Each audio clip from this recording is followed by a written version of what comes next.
오직 너는 바른 교훈에 합당한 것을 말하여 늙은 남자로는 절제하며 경건하며 신중하며 믿음과 사랑과 인내하며 온전하게 하고 늙은 여자로는 이와 같이 행실이 거룩하며 모함하지 말며 많은 술의 종이 되지 아니하며 선한 것을 가르치는 자들이 되고 그들로 젊은 여자들을 교훈하되 그 남편과 자녀를 사랑하며 신중하며 순전하며 집안일을 하며 선하며 자기 남편에게 복종하게 하라. 이는 하나님의 말씀이 비방을 받지 않게 하려 함이라. 너는 이와 같이 젊은 남자들을 신중하도록 권면하되 범사에 네 자신이 선한 일에 본을 보이며 교훈에 부패하지 아니함과 단정함과 책망할 것이 없는 바른 말을 하게 하라. 이는 대적하는 자로 하여금 부끄러워 우리를 악하다 할 것이 없게 하려 함이라.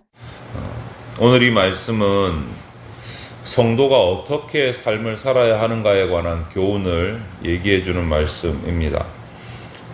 바울은 디도에게, 후배 목회자, 지도자인 디도에게 교회 안에서 다양한 성도들이 많이 교회에 있는데 그 성도들이 갖춰야 될 삶의 태도에 대해서 말을 하고 있습니다.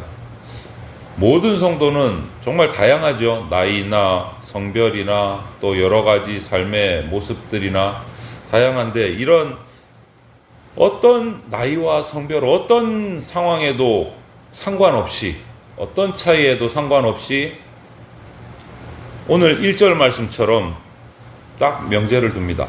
바른 교훈에 합당한 태도를 갖춰야 된다. 바른 교훈에 합당한 태도를 갖춰야 된다. 디도에게 한 말이기도 하지만 그 교회에 있는 모든 교회의 성도들에게 한 말이기도 합니다. 바른 교훈에 합당한 태도를 갖춰야 된다. 당시 왜 이런 말을 하게 되었느냐? 지난주에도 1장에서도 말씀을 드렸지만 그 당시에 거짓 교훈, 이단의 여러 가지 니골라당이나 이런 잘못된 교훈들이 교회 안에 침투를 해서 그 바른 말씀에, 성경 말씀에 복종하지 않는 불복종하는 사람들이 생겨나고 있었던 시절이었습니다.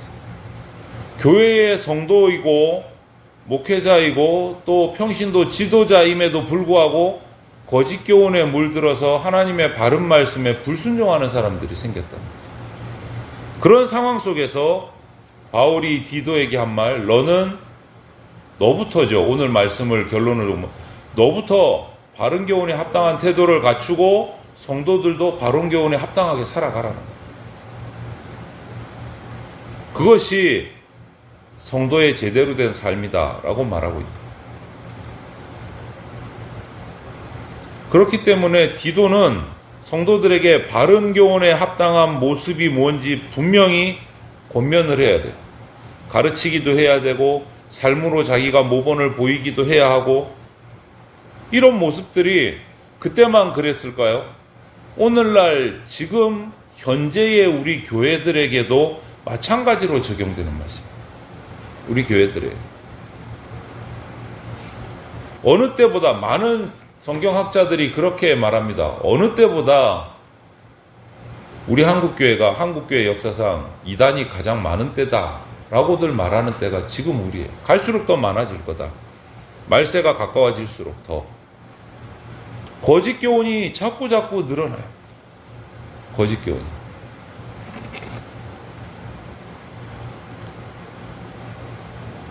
그렇기 때문에 이 말씀은 그대로 우리에게 적용될 수 있다. 바른 교훈, 바른 성경 말씀은 모든 성도들에게, 모든 그리스도인들에게 제대로 된 올바른 온전한 삶의 기준을 제시를 합니다. 우리 앞에 놓여있는 이 성경 말씀.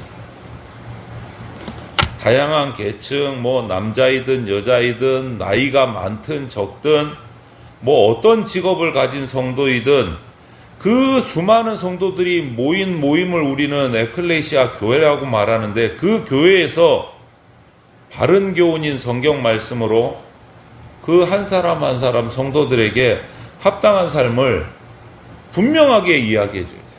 분명하게. 두루뭉술 지나가면 안 돼요. 분명하게 제시를 해줘야 됩니다. 말씀을 근거로. 거짓 교훈의 영향을 받고 있는 이런 세상 속에서, 세속화된 세상에서 바른 교훈을 배워서 합당한 삶을 살아갈 수 있도록 지도하고 훈련하는 곳이 교회 공동체예요. 교회 공동체. 지난주에 한 장로님이, 우리 교회는 아니고요, 제가 있던 거, 전화가 왔어요. 자기가 아는 분이 아내 사모님이 사별하시고 그렇게 있었는데 1년이 채 안 된 것 같은데 소개를 받았는데 이상하다 라고 저한테 했어요. 담임 목사님한테 묻기는 조금 쑥스러우셨는지 제가 인맥이 한 달이 걸쳐서 있다고 전화가 오는데 들어보니까 백발백중 신천지예요. 그 여성분이.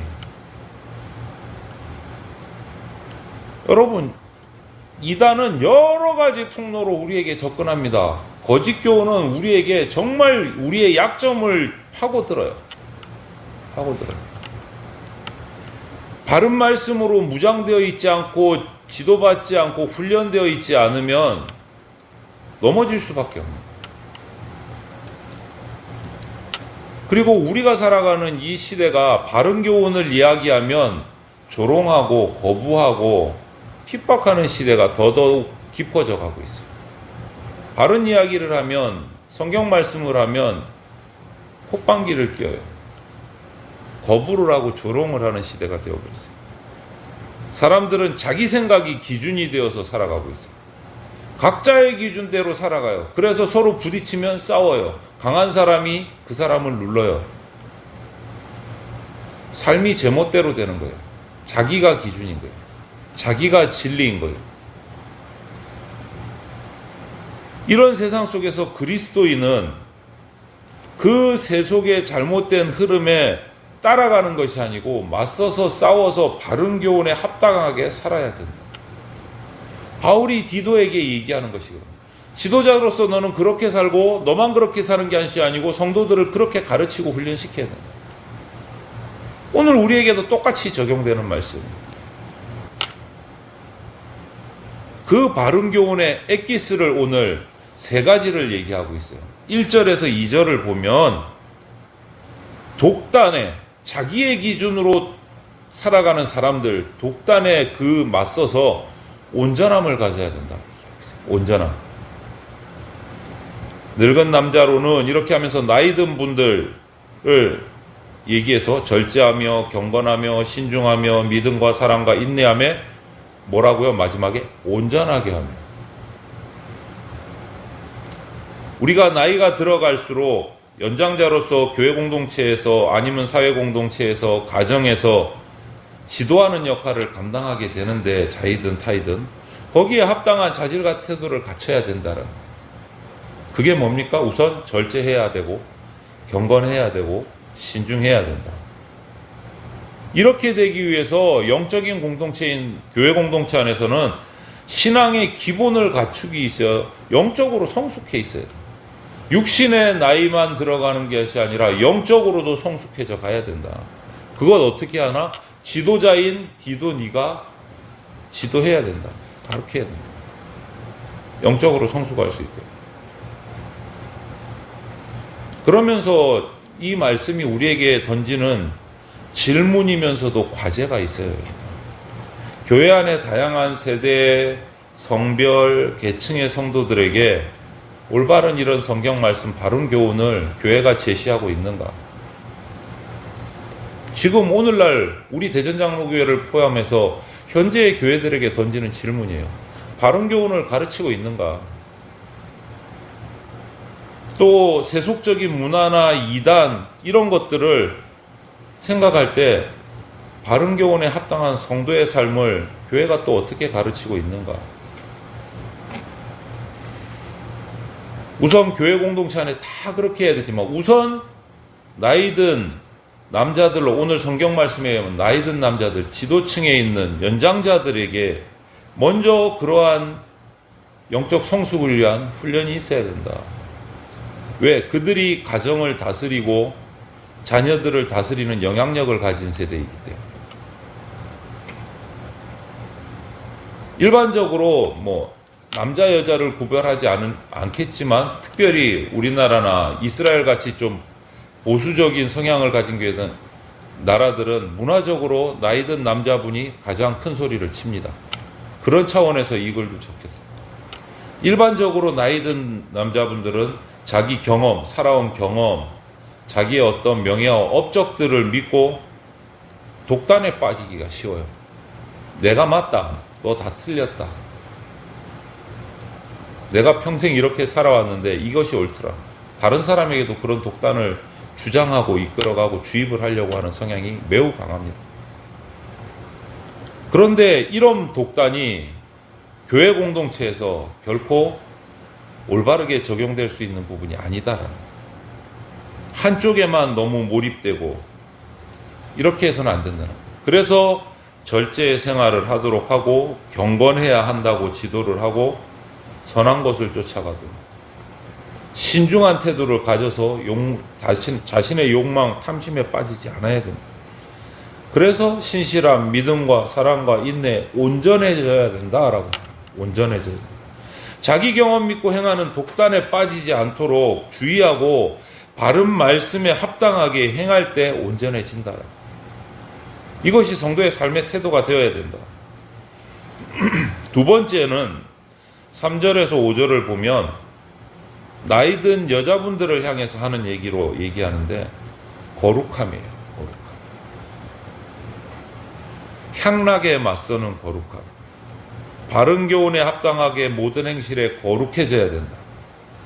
다른 사람들을 모함해서 안 되고 술의 종이 되어서도 안 되고 또 그런 나이 든 여자분들이 젊은 여성들을 선하게 가르쳐야 될 본분이 있다, 책임이 있다라고 얘기를 해요. 나이 든 남성분들과 동일한 거죠. 그런 선상에서 얘기를 해요. 그런데 여기서 추가되는 것은 가정에 관한 얘기가 추가가 돼요. 가정에 관한.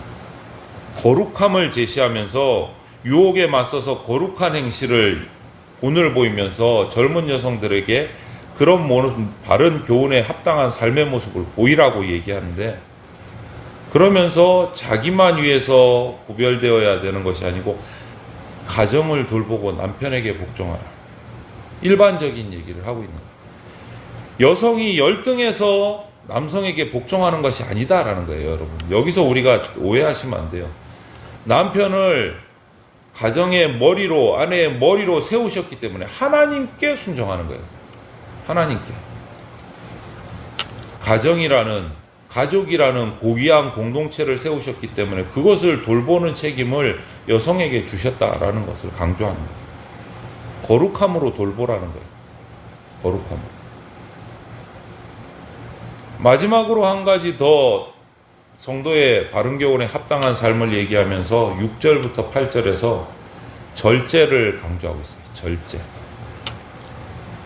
젊은 남자들이 특별히 빠지기 쉬운 것, 욕구와 충동에 빠지기 쉬운데 신중하고 분별력이 있는 사람이 되라고 얘기하는 거예요. 젊은 남성들에게 신중하도록 권면하고 지도자는 진리를 가르쳐서 본을 보여야 된다라고 얘기해요. 왕성한 열정, 혈기가 좋을 때도 있지만 신중함을 잃으면 위험한 상황이 됩니다. 주님의 뜻이 아니고 자기의 열정으로 튀어나가면 엉뚱한 곳으로 갈 수 있게 된다. 엉뚱한 곳. 그리고 자신의 열정 때문에 자신이 한 것을, 잘못된 것을 합리화할 수 있도록 그런 길을 가지 않도록 지도할 필요가 있다. 영적인 지도자는 오늘 바울이 디도에게 가르치고 부탁하는 것처럼 바른 교훈에 합당한 모습을 성도들에게 가르쳐야 돼요. 그리고 그것으로 끝나는 것이 아니고 자신의 삶으로 그것을 증명해 보이라고 해요. 참 어렵습니다. 참 어렵습니다. 그럼에도 불구하고 그렇게 해야 된다. 지금도 목사님 이거 옛날 말이고요. 장로님 이거 옛날 말이고요. 지금하고 다르잖아요. 시대가 바뀌었는데. 그게 아니고 지금에도 현재에도 그리스도인이 바른 교훈에 합당하게 살아갈 수 있다는 것을 삶으로 보이는 것이 지도자다. 삶으로 보이는 것이. 이게 옛날 얘기가 아니고 앞으로도 계속 이 말씀대로 살아갈 때 복받는 자가 되고 온전한 자가 될 수 있다는 것을 지도자가 가르치고 삶으로 모본을 보이라고 얘기해요. 저와 여러분들이 이런 질문을 스스로 날마다 던져야 됩니다. 내가 가르치고 내가 전하고 있는 것이 내 삶에서 나오고 있는가? 부럽죠, 생각할수록. 내 삶으로 그 가르침을 증명해내고 있는가? 혹은 증명하려고 실패하면서도 계속하고 도전하고 발버둥 치는 모습이 나에게서 나오는가? 아니면 그냥 에이, 될 대로 되라 포기하고 말로만 가르치고 있는가? 이런 질문이 우리에게 날마다 있어요. 그 삶의 본을 보이는 것이 내 독단이 되면 안 돼요. 온전해야 돼요. 절제가 있어야 돼요. 거룩함이 있어야 돼요. 가르치기에 앞서 말씀에 순종하는 모습이 우리에게 필요합니다. 나에게 그 말씀을 적용해서 온전해지고 독단을 벗어버리고 온전해지고 거룩해지고 절제해서 그 변화되는 모습, 열매들이 나에게서 나타나는 것을 보고 다른 지체들을 가르칠 수 있어요. 성도 여러분, 그리스도인이라면 지도자뿐만 아니고 누구든지 성경이 말하고 있는 이 바른 교훈에 합당한 삶을 진지하게 따라가야 됩니다. 진지하게. 우리 대전교회 성도들이 모두 성경에서 말하는 바른 교훈에 합당한 삶을 살아가셔서 그것을 비웃고 있는 세상이지만 이 세상의 흐름에 맞서서 믿음과 진리를 증명하는 그러한 합당한 삶의 태도를 갖춘 성도들이 다 되시기를 주님의 이름으로 축원을 드립니다.